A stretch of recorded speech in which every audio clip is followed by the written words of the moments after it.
We're lucky this morning to have Ken Good to talk to us. This is another one of those issues where you might think it's an abstruse legal issue or something involving politics, but we're going to talk about how this really does affect everybody because it affects your day-to-day life out there when you're just going about things, trying to take care of your life. Ken is a graduate of Texas Tech Law School over 30 years ago. He's a 30-year-plus lawyer. When he was in law school, he was on law review. That is about the highest honor that a law student can earn. Only the very top law students make law review. Those are the scholarly legal journals of the legal profession. Ken has argued at the Texas Supreme Court and the Texas Court of Criminal Appeals, which is the highest court. It's a Supreme Court in Texas for criminal cases. So Texas essentially has two Supreme Courts, one for civil cases and one for criminal cases. Ken's argued at both of those, and he's argued at the Federal Fifth Circuit, which is the circuit that includes Texas and New Orleans and Mississippi, Texas and Louisiana and Mississippi, and it's headquartered in New Orleans. He's one of the top attorneys in his field in the area of bail bond law. Ken, good morning. Thanks for joining us. Good morning. Thank you for having me. It's awful early. It is early, so welcome to our world, Ken. We appreciate you getting up to enlighten people on this issue. Ken, I woke up again this morning to another headline, this one from New York, where a man who had shoved somebody in the subway onto the subway tracks had this, serious history. He'd been arrested many times before and all of that. I'm not sure about his bail bond status there, but frequently when we get these stories, we hear that they were already out on bond and they have current charges and that they're already out on bond and recommitting other crimes. Can you tell us, first of all, what is a bail bond? How does it work? How do judges set bail bonds? How do they decide what to set? And how has this traditionally worked? And what is the role of the bail bondsman? Well, bail is the assurance that you're giving to the court that you'll come back to answer the criminal charges. It dates all the way back to the Magna Carta, which is all the way back hundreds of years ago in England, which was the very first restrictions placed on the king's ability to just hold somebody. Back then, you would accuse somebody of a crime and they'd just hold them forever and until they just agreed to do whatever you wanted them to do. The Magna Carta put restrictions for the first time on the king's ability to do that. And so that's kind of where the beginning of bail started. At one point, 200 years ago, if you posted bail for somebody or if you spoke for somebody and they got out of jail and they didn't show up for court, you took their place. We've kind of changed it and modernized it, but now it's the assurance that you give to the court that you'll come back. We hear all the time that say, well, I've got a presumption of innocence, so I shouldn't have to do that. No, that's not a consideration for setting bail. The considerations are set out in Article 1715 of the Code of Criminal Procedure, and there's a whole list of things you take into consideration. Probably the most important is the criminal history. But the types of bail that we use in Texas or across the country, we have personal bonds or PR bonds, or that would just be like in New York, release on no bond. That would be one type. And then a personal bond is really a free bond. Even in Texas, when you have to place an amount on it, a $100 PR bond is still a free bond. You're just promising that if you don't show up, you'll pay $100 in the future, but you never get prosecuted for that, or they never try to collect that. Then you've got the private industry. You call that various different things, but it's the private industry, a surety bond. And then you've got what we call cash bonds. And, sometimes the names get interchanged. Like in Illinois, we hear all the time they're getting rid of their cash bonds. Well, they're getting rid of cash bonds. They got rid of surety bonds a long time ago, and we see them reaping the rewards of that already. For many years, they've had chaos in the criminal justice system. And so I think, if we think of bail as just the assurance that you're going to give the court that you'll come back to answer the criminal charge, that's the reason why we release you on bail. We know you'll come back. So somebody gets arrested. They go in front of a judge. The judge considers the seriousness of the crime they're charged with, right? Yes. They consider that person's resources, their ability to pay a bond. The judge isn't going to put a $1 million bond on somebody charged with a minor crime who doesn't have any resources, right? That's true, but the reformers want to make that the only consideration, and it's just one of many and probably the most important consideration is their criminal history, because once you have a criminal history, if you can't afford the bail, well, then that's just, I mean, your risk. You have a criminal history, so then the ability for you to pay it goes down. If you have no criminal history, then your ability to pay should be given greater weight. So that reformers want to make that the most important element or the only element, and that's wrong. Okay, so you got to 2 points there that I wanted to make sure we covered, which is the judge is supposed to consider the defendant's criminal history. At least historically, that's what judges have done. And then you mentioned what the reformers want to do, the anti-cash bail reformers who are really part of the overall criminal justice reform effort. Go ahead and explain what the people advocating the elimination of cash bail want, and then we can go in and talk also about how that has affected life and the criminal justice system in the areas that have adopted those laws. But first, tell us what do the anti-cash bail people want to achieve? Well, I would say the anti or the pro-criminal justice reform group is made up of a coalition. And there's some on the coalition that just want to be more generous, like Christians or Catholics. We want to be more generous. We probably 10 years ago, we were in a very safe time period. We felt safe. And so when people are saying we're being too critical or we're too hard on people, then we feel safe. We can let up our guard some. But there's part of this coalition that wants to create chaos. They don't believe that certain crimes should be crimes anymore, and that these are there's a certain element of this coalition that believes that the criminals are the real victims and not the victims of the crimes. And so I think that there's a portion of this coalition that wants to decriminalize a lot of crime, especially misdemeanor crime. You see that especially in New York and in California with Proposition 47. And so I think the coalition is kind of crumbling because the parts that didn't buy into let's decriminalize a bunch of crime are waking up, because I think every day it's becoming more and more clear that the goal is to create chaos, and creating chaos creates decriminalization. Because if you're making a situation where they can't prosecute crimes, they're having to dismiss them, like in Harris County where they're dismissing 72% of misdemeanors for the last 2 years. And I looked at August, it was over 90%, that of all the cases disposed in misdemeanor court, they were over 90% dismissals. You have to conclude that the goal of a segment of this group is just decriminalization, and that's what's driving this increase in crime. Because who's stepping into the void?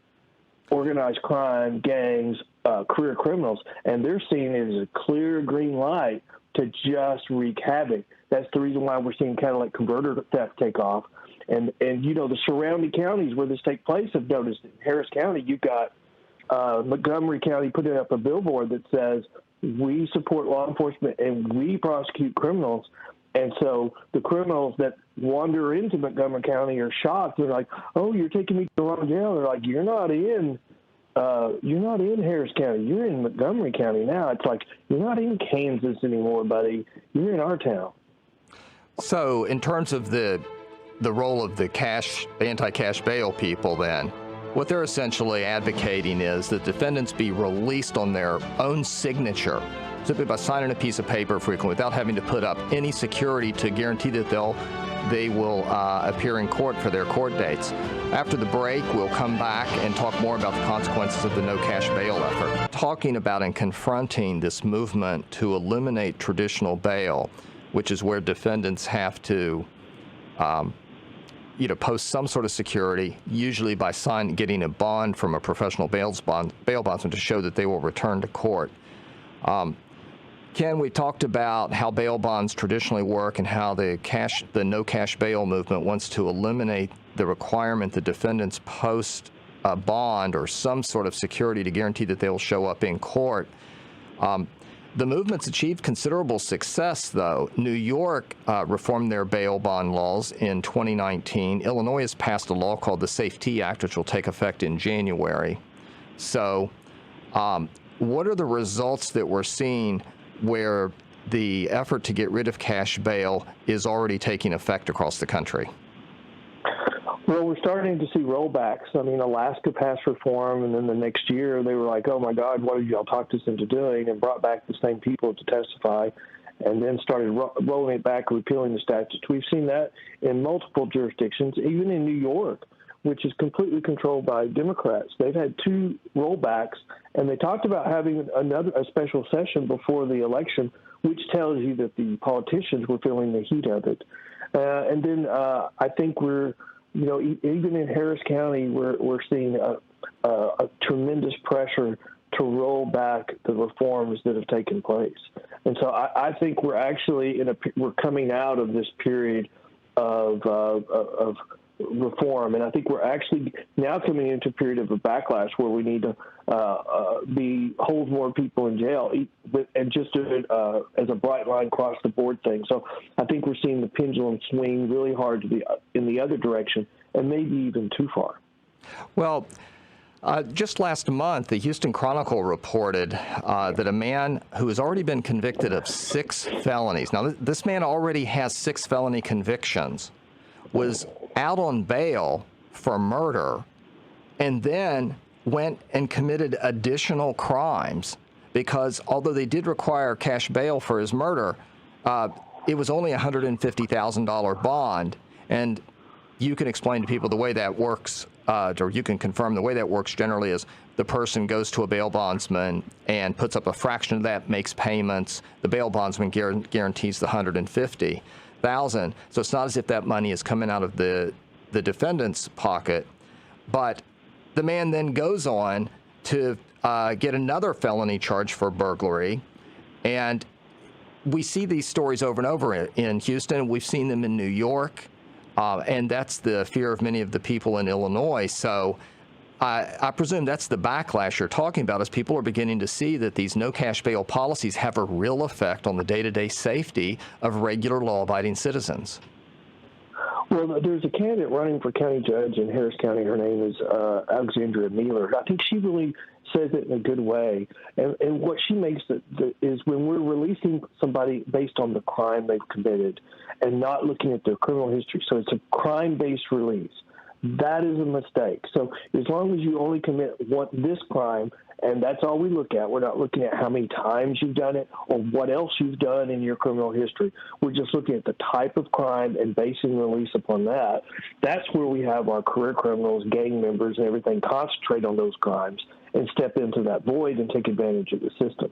And that's the reason why we changed SB 6. The problem we're having with Harris County is they've made a decision that they're just not going to follow state law, and they're just ignoring it, and they're hiding behind a settlement that they entered into in federal court, which, sometimes we see that where we weaponize a federal court so that we change the law and we say, oh, it's been compelled by a federal court. No, it was a settlement agreement, and it was done where everybody agreed. I mean, it was not really adversarial at that point. And so we have this decision where we're just not going to follow Texas law anymore. And you have this fight, especially in Houston, between the legislature and the local officials. And that's really what this is. Are we going to be a law and order community, or are we going to, are we going to be like in L.A. where the DA says, well, we just have a disagreement over who the real victim is? Well, Ken, just yesterday morning, there was a news report coming out of New York, which passed their law in 2019, and then saw a lot of crime committed, especially in New York City, by people who are out on no bail or low bail.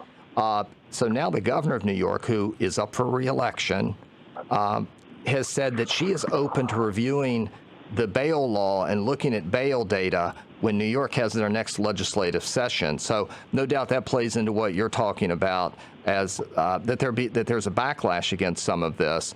But you've also spoken with people from other parts of the country. You've talked with bail bondsmen from California. Other than places like New York and Harris County, Texas, and Illinois, where we know they've passed the SAFE-T Act, where else have these no cash bail laws or policies taken effect where the people have seen a negative response? Well, California during the pandemic, they enacted a no cash bail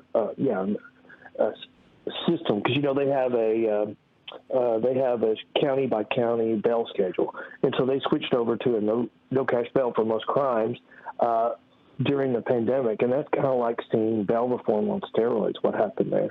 I mean, it was so bad, and the problem they have is they had Prop 47, where they changed a lot of misdemeanor crimes to a lot of felony crimes to misdemeanors. And then we have prosecutors that elected not to prosecute crimes for like theft under $950. So now we have stores across California closing in their urban areas because they can't withstand $25,000 a day in shoplifting. And now they're even closing because they just can't provide a safe work environment for their employees. So it just doesn't make sense. It doesn't sound like, hey, that makes sense. We say we're going to switch over to a no cash bail, or we're going to go to a low bail. We're going to be more generous, and how that creates chaos and all these things. Well, it just starts by nobody coming to court, and it's so simple. In our criminal system, under the constitutions, the U.S. Constitution, the Fifth Amendment, and the Texas and the state constitution, your case can't go forward if you don't show up, so it gets put on hold. And on average, we're adding the same number of cases to the conveyor belt every day, every week, every month. And if you're switching to a system that slows down the conveyor belt for resolution of cases or stops it for a period of time, well, now you've got this huge backlog because the criminals, the organized criminals, are going to continue committing crimes. And so in the end, how do you alleviate the backlog? Well, you're really getting onto the second effect of getting rid of cash bail. The first is we're letting out defendants too easily, and they're endangering other people in the community before they even have their previous crime adjudicated. They don't have a serious enough bail bond, and they get out on their signature on a low bail, and then we see them commit crimes again. But now you're getting on to the second. It's worse than that. It's worse than that. We have judges not doing their jobs when they could deny bail because they violated the conditions of the first bond, which a condition is don't cause another crime or don't commit another crime. And when they have the opportunity to deny bail, they are not doing it.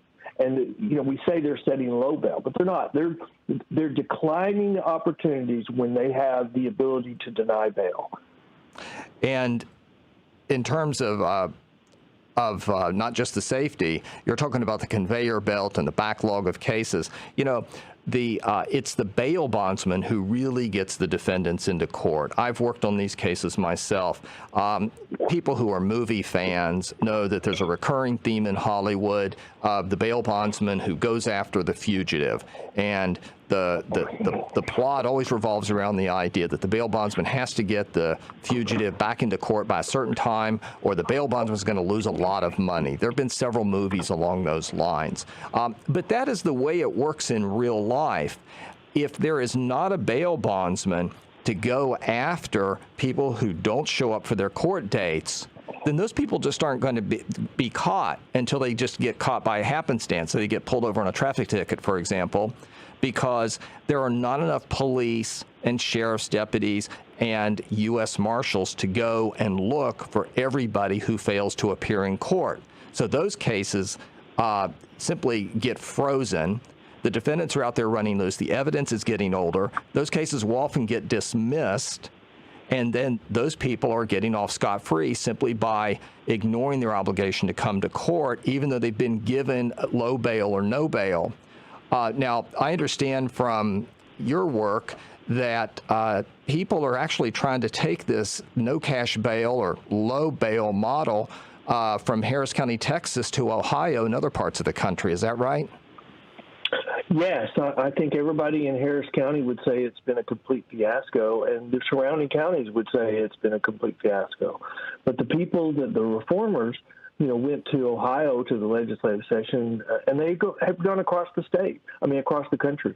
But this summer they went to Ohio and said, Harris County is the gold standard of the way you should reform your criminal justice system, and it's working great, and you should adopt it statewide. And And they don't even talk about all the bad stuff. They just ignore it, like it doesn't even happen.